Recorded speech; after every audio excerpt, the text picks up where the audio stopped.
Well, the what is real and what is not is really difficult, and I can't answer that. I don't know what's real and what's not. One has to hope that things that are certified organic are organic. But what does organic mean? It's a term that's defined by the United States Department of Agriculture. It doesn't mean anything, or it doesn't mean much about how the animals are treated.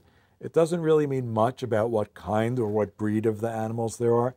It doesn't mean anything in terms of how the workers who are raising these animals or farming these crops are treated. It doesn't mean anything about where the food is from. So does organic have some meaning? Yes, I think the term organic has some meaning.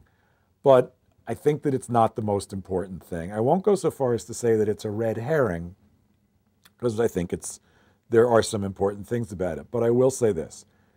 The most important division in our style of eating right now is not organic versus non-organic, and it's not local versus non-local.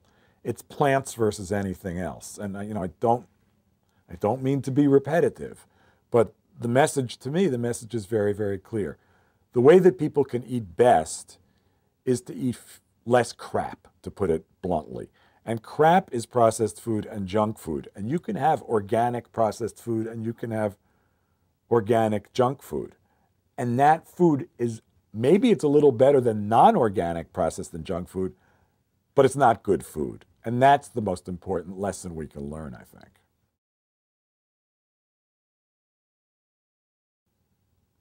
Well, again, I think the clear answer is that as far as your body is concerned, a grape from Chile is better than a cheeseburger from around the corner.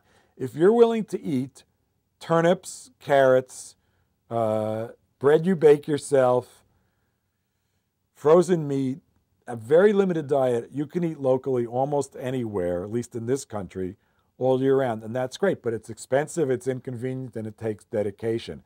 I think it's a swell idea.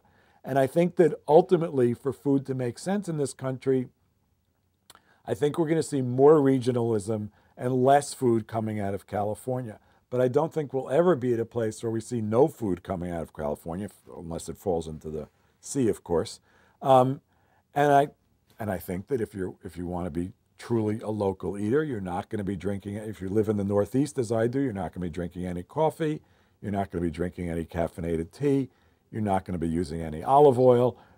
There are a lot of things you're just going to be missing out on. That's fine if you think that that's the highest priority. There are other priorities, I think. I'm a fan of local food. I really like local food. But to go back to the discussion of trendiness in food, everything need not be taken to an extreme. And this is another thing has been taken to an extreme. If I'm driving, say, 6 hours and I decide to stop at Wendy's or whatever, I guess there's a twinge of guilt. But there's also an excuse because you're away and, you're busy and blah, blah, blah. And I don't exercise that excuse very often, so I don't really feel guilty about it. I think what would make me feel guiltiest, and I don't do it, is going to a supermarket and buying a huge bag of potato chips and coming home and eating it. But I don't do it. So why do they choose? Because they want something comfortable. They want something they're familiar with. They all want bacon and eggs, right? I mean, that's my guess. Everybody wants 4 fried eggs and butter with unlimited supply of bacon and really, really great toast. Am I being executed? I have to get the scenario. So assuming I'm being executed and it's not a last meal, like I don't want to think about cancer last meals. I want to think about execution last meals. I would call, I'm privileged, I can do this. I would call my friend Jean-Georges Vongerichten and tell him I want him to cook for me until I tell him to stop. That would be my last meal. But I do like the 4 or 6 eggs cooked in a lot of butter with bacon and really good toast. I like that too.